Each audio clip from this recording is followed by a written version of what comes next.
My boss said I wasn't leadership material, so I applied for his job and got it behind his back. I didn't get hired to be the leader of the team. I just became it because no one else knew what they were doing and no one else wanted to step up. And because every time there was a fire, people came to me, not to Tom. Tom was my official manager. On paper. In real life, he was a human autoresponder who repeated whatever the director said and added, "Let's circle back." He didn't know the projects. He didn't understand the software. He barely checked his own email unless it had his name in it. And somehow, he always made it to the meetings on time just to say what I said earlier in Slack, with new buzzwords and no credit. I didn't complain.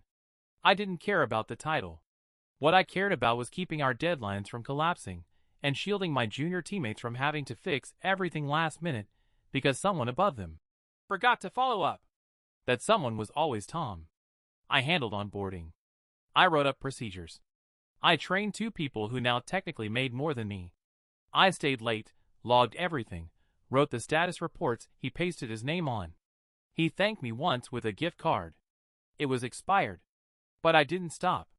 I figured, work like a manager long enough and eventually they'll make you one. Then a real manager role opened. Our department head was leaving. Official internal post. Same team, more responsibility, more money, actual decision-making power. I applied without hesitation. The team even encouraged me. Said it was obvious. Tom called it a formality. He told me I had a good shot. Said he'd advocate for me. I believed him. I cleaned up my CV, wrote the internal cover letter, outlined the initiatives I'd led. I detailed everything from the reporting structures to the sprint systems I'd introduced. It felt solid. Clean. Earned. HR said they'd begin first-round screenings next week. I was ready. A few days later, I started hearing weird feedback. A peer from a different team asked if I was okay after my review. I hadn't had a review. Another colleague said they heard I wasn't interested in strategy roles. I was. I asked around. Quietly. Carefully. Then someone from HR pulled me aside during a break. They didn't say much. Just one sentence. "Your manager didn't recommend you." I stood there, waiting for more. There wasn't any. Just that. I asked if they could explain. They couldn't. They said it was confidential. But they said enough. Tom hadn't just stayed silent. He actively blocked me. They asked him if I was a good fit for the open role. He said no. Said I lacked strategic vision. That I was emotional under pressure. That I focused too much on execution and not enough on people. He used my strengths against me. Turned my reliability into a weakness. My documentation into over-control. My clarity into rigidity. I kept the team from falling apart, and he framed it like I was just too intense to lead them. And he did it behind closed doors. The next day, I watched another name appear on the candidate shortlist. It wasn't mine. I went home that night and didn't cry. I opened my laptop. And I went hunting. There was a job listing live on the company's site. Not internally. Public. Department Manager, Strategic Operations. It was the same job. Same team. Same responsibilities. Same salary range. The listing said they were expanding their search externally. The deadline to apply was in 3 days. Tom hadn't mentioned it. Of course he didn't. He wanted someone from outside. Someone he could manipulate. Someone who wouldn't make him look like a fraud by just doing their job. He didn't want me, because I already did his job better than he ever could. That night, I made a new resume. One that didn't say my official job title, just Operations Lead. I wrote a new cover letter. I didn't mention the team.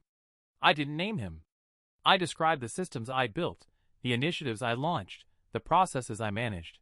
All of them true. All of them mine. Just not with his name on top. I applied at 2:37 a.m.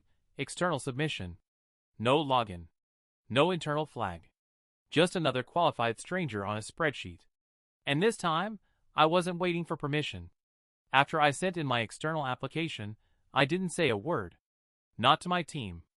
Not to HR. Not to Tom. I kept showing up every day, doing the same work, answering the same questions, taking the same notes in the same meetings where Tom repeated them like they were his. I didn't even flinch when he mentioned the open manager position during one of our team check-ins and said, "We're looking for someone with more outside experience this time." I nodded. Same as everyone else. He had no idea. I got the first email 3 days later. "Thank you for your application to company. We'd like to schedule an initial screening call." I used my personal email, not the company one. Took the call during my lunch break. Headphones in, camera off. The recruiter was polite, direct. She asked about my experience leading cross-functional teams, implementing operational systems, and conflict resolution. I gave clean, sharp answers. No fluff. Every example was from this job. I just didn't say where. And she didn't ask. I passed to the next round. Second round, video interview with 2 directors from different departments. One of them had seen me before, in meetings, across the office, but we'd never worked directly. I knew he wouldn't place me. They were impressed.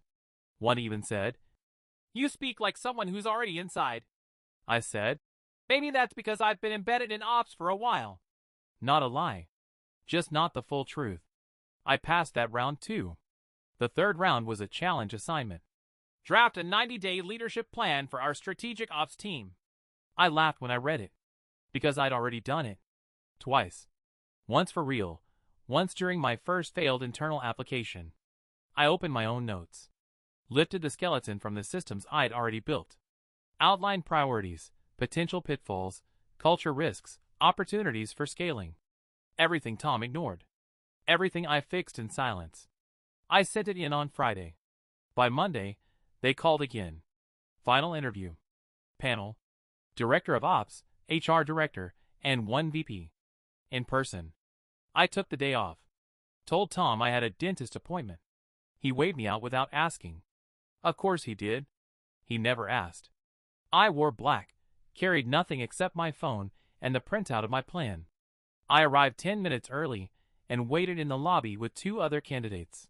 One guy was loudly rehearsing answers under his breath. The other looked nervous. I sat quietly and smiled when they called my name. I walked into the room. 3 people behind the table. One of them I'd met before, the VP. She looked at me, blinked, and then smiled. "Nice to meet you in person, finally." I shook hands. Sat down. Waited. They didn't recognize me. Not fully. They didn't see the internal badge. They saw the version I gave them, competent, clear, external. Until the second question. "Have you worked with any team similar to ours before?" That was it. I looked up. Made eye contact with the VP. Then I said, "Actually, I've been working with your team for 2.5 years. I know the systems. I built most of them. I submitted this application externally because when I applied internally, my manager blocked me from even being considered." Dead silence. The ops director leaned forward. The HR rep glanced at her notes. I kept going. "Everything in my plan comes from systems I already implemented. My name just wasn't on the documents. But my fingerprints are on every deliverable that teams completed in the last 18 months. I opened the folder I brought. Dropped in printouts of workflows. Diagrams. Status reports I'd authored. Meeting notes with my initials. The ones Tom had forwarded with his signature.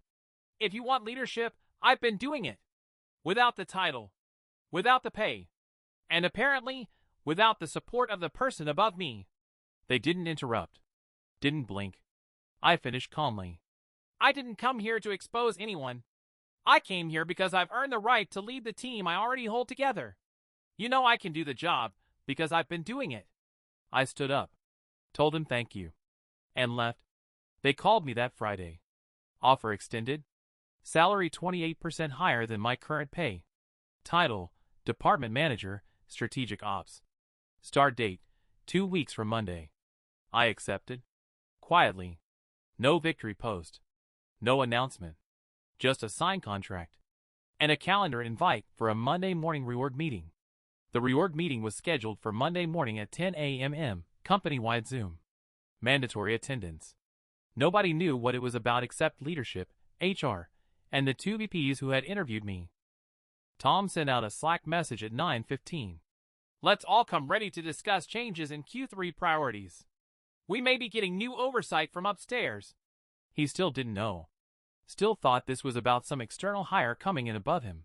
Still thought he'd get to shape the narrative before it reached the rest of us. I joined the call 5 minutes early. Camera off. Mic muted. Just waited. At 10 a.m. sharp, the VP of Ops turned on her video. Thanks everyone for joining. Today's meeting is brief but important. As many of you know, we've been going through some restructuring at the department level, and we're excited to share a leadership update.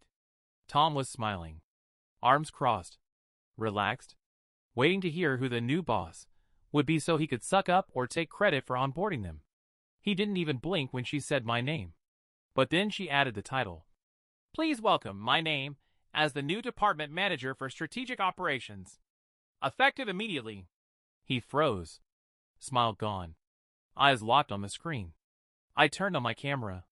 Said, Good morning. Then silence. 22 people in the Zoom. Nobody said anything. Except the VP, who continued.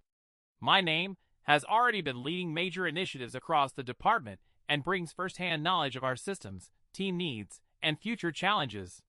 She'll be stepping into formal leadership starting this week. She didn't mention the application. Didn't mention Tom. Didn't mention the way it happened. I didn't either. After the call, Tom sent me a DM. Congrats! Didn't see that coming. Can we chat? I left it on read. He didn't show up to our one-on-one the next day. Didn't turn in his weekly report. Didn't join the Thursday stand-up.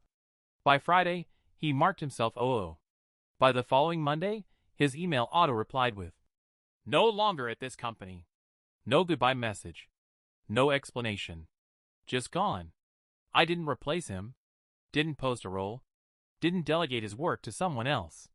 Because I was already doing it. I just made it official. The team was quiet for the first week. Careful. Like they didn't know how much I remembered. Like they didn't know what I'd do now that the seat was mine. I didn't punish anyone. I didn't reward loyalty either. I just ran the team. Scrapped all of Tom's useless frameworks. Rebuilt reporting lines to match actual workflows. Asked the quietest person on the team to lead the next project, because I'd watched them carry deliverables in silence for a year while Tom gave credit to louder voices. I met with HR to restructure pay bands. I didn't talk about it. I just fixed what I could. And I let the rest rot on the empty chairs that people like Tom used to sit in. People asked later if I ever confronted him. Why? What was left to say? He didn't think I was leadership material. He thought I was just the background noise holding up his little show. But here's the thing about people like that. They're always shocked when the show goes on without them, and better. I never made a big announcement. Never posted some empowerment caption. Never used words like redemption or proving people wrong. Because I wasn't proving anything. I was just taking back what already belonged to me.